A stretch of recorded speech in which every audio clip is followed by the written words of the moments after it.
नमस्कार साथियों, मैं कुंदन कुमार स्वागत करता हूं करंट अफेयर के इस सेशन में। दोस्तों आज हम देखेंगे कल के दिनों में घटित राष्ट्रीय एवं अंतर्राष्ट्रीय खबरों का निचोड़ जो आपकी परीक्षा के दृष्टिकोण से बेहद ही महत्वपूर्ण होने वाली है। तो चलिए शुरू करते हैं अपने पहले प्रश्न से। हाल ही में विश्व जनसंख्या दिवस कब मनाया गया है? विश्व जनसंख्या दिवस इंटरनेशनल पॉपुलेशन डे या 11 जुलाई को मनाया गया। कब मनाया गया है दोस्तों? 11 जुलाई को। अब की इस बार की इसकी थीम क्या है? तो लैंगिक समानता की शक्ति को उजागर करना। क्या है? लैंगिक समानता की शक्ति को उजागर करना। अब हम लोग विश्व जनसंख्या दिवस क्यों मनाते हैं, या कब से मनाया जा रहा है, इन सब चीज़ के बारे में आज हम विस्तार से चर्चा करेंगे। 1987 में जब पूरे विश्व की जनसंख्या यानी पूरे वर्ल्ड की जनसंख्या 5 अरब हो गई, तब ऐसा लगा कि जनसंख्या विस्फोट हो रहा है, इस पर रोकथाम की ज़रूरी है, यानी इस पर नियंत्रण करना बेहद ही ज़रूरी है। उसके बाद 1989 को 11 जुलाई 1989 को इसके जागरूकता के लिए, इसके रोकथाम के लिए 11 जुलाई 1989 से हम लोग प्रत्येक साल 11 जुलाई को विश्व जनसंख्या दिवस मनाते हैं। हर साल इसकी कुछ ना कुछ एक थीम रहती है। इस बार की थीम है लैंगिक समानता की शक्ति को उजागर करना। अभी वर्तमान में विश्व की कुल जनसंख्या कितनी है? तो लगभग 8 अरब है। कितनी है दोस्तों? लगभग 8 अरब है। आइए नेक्स्ट क्वेश्चन पर। हाल ही में मुखरा किस राज्य का पहला बीमित गाँव बना? मुखरा यह एक तेलंगाना का गांव है, यह बीमित गांव बना है। यानी मुखरा गांव में जितने भी लोग हैं उन सभी लोग के पास बीमा है, सभी लोग बीमा कवर करते हैं। वहाँ के सरपंच के द्वारा यह बताया गया है, कि मुखरा गांव में जितने भी लोग निवास करते हैं, या पुरुष हो चाहे महिला हो चाहे बच्चे हो, सभी लोगों के पास बीमा है। यह तेलंगाना में पड़ता है। तो दोस्तों ये रहा मैप में तेलंगाना, और तेलंगाना के बारे में कुछ महत्वपूर्ण जानकारियाँ हैं जिसको आप वीडियो को पॉज करके नोट कर सकते हैं।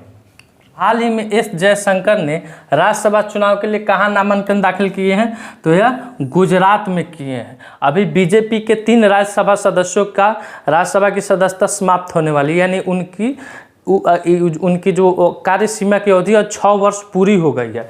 तो यह कब समाप्त हो जाएगी? 24 अगस्त को समाप्त होगी। 24 अगस्त को यह समाप्त हो जाएगी इनकी राज्यसभा की सदस्यता। इसीलिए इन्होंने नामांकन दाखिल किया है। और इसका चुनाव कब होगा? तो इसका चुनाव होगा 24 जुलाई को। 24 जुलाई को। अभी एस जयशंकर प्रसाद भारत में किस मंत्री पर हैं? तो यह भारत के विदेश मंत्री है। इससे पहले कौन थे विदेश मंत्री भारत की? तो इससे पहले सुश्री सुषमा स्वराज जी थी भारत की विदेश मंत्री।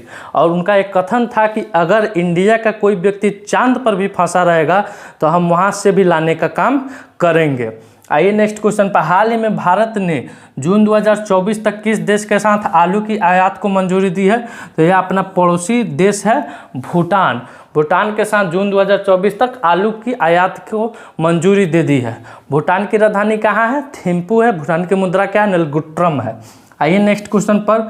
हाल ही में तीसरी व्यापार और निवेश समूह की बैठक कहाँ शुरू हुई है? तो यह केवड़िया गुजरात में शुरू हुई है। केवड़िया गुजरात में शुरू हुई है, जो कि अहमदाबाद के पास पड़ता है।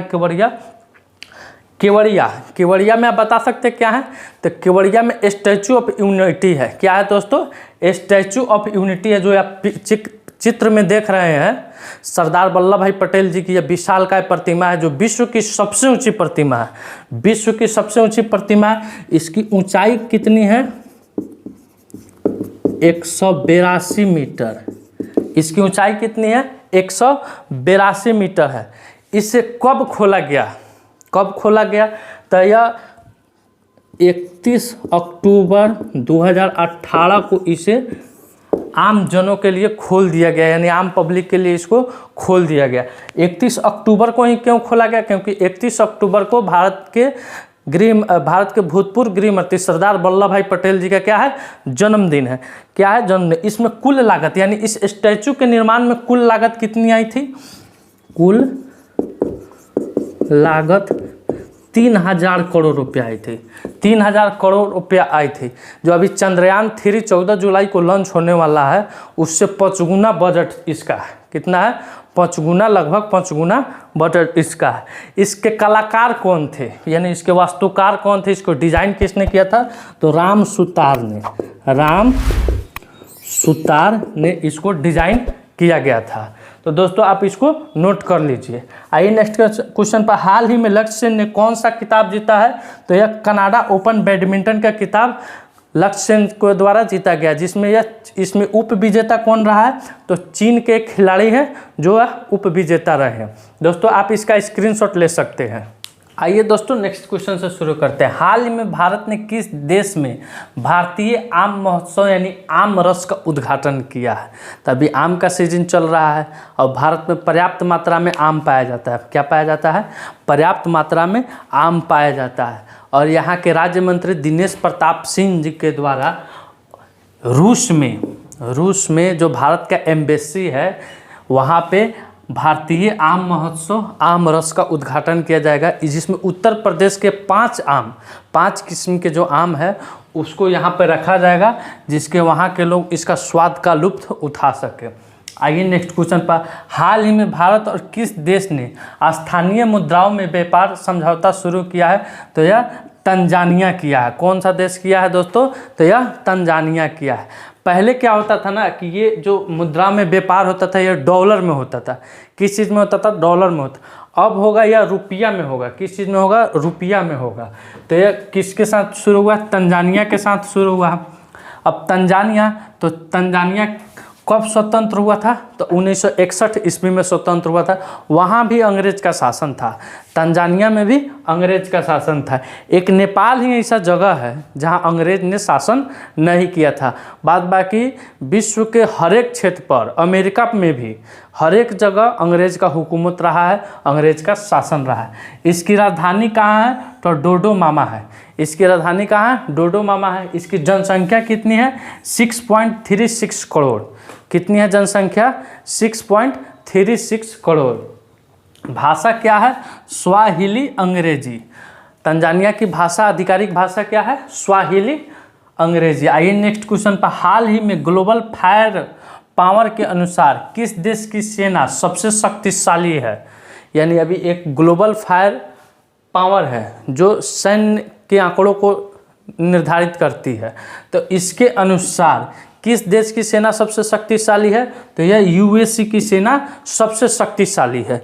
यानी अमेरिका की सेना क्या है? सबसे शक्तिशाली है। सेकंड नंबर पर रूस आता है, थर्ड नंबर पर चीन आता है और 4 नंबर पर अपना देश भारत आता है। अब सबसे कमज़ोर सेना किस देश की है? तो यह भूटान की है। भूटान और आइसलैंड की सेना सबसे कमज़ोर सेना है। सबसे मजबूत यूएसए 1 नंबर पर, 2 नंबर पर रूस, 3 नंबर पर चीन और 4 नंबर पर अपना देश भारत है। यूएसए क्यों है? क्योंकि वहाँ के बजट में रक्षा के लिए अलग से बजट आता है और इंडिया में रक्षा के लिए यानी सेना के लिए आम बजट में रहता है और वहाँ पे सेना के लिए अलग से बजट निर्धारित की जाती है। और सबसे कमज़ोर कौन है? अपना मित्र देश है, भूटान है और आइसलैंड है। आइए नेक्स्ट क्वेश्चन पर। हाल ही में इसरो ने किस प्रक्षेपण यान को निजी क्षेत्र में हस्तांतरित करेगा? तो यह SSLV, यह एक रॉकेट है जो 500 kg वर्ग तक के सामान को अंतरिक्ष में ले जा सकता है। इसको अब क्या करेगा? निजी क्षेत्र में यह इसरो हस्तांतरित कर लेगा। अब इसरो के संस्थापक कौन थे? तो विक्रम साराभाई।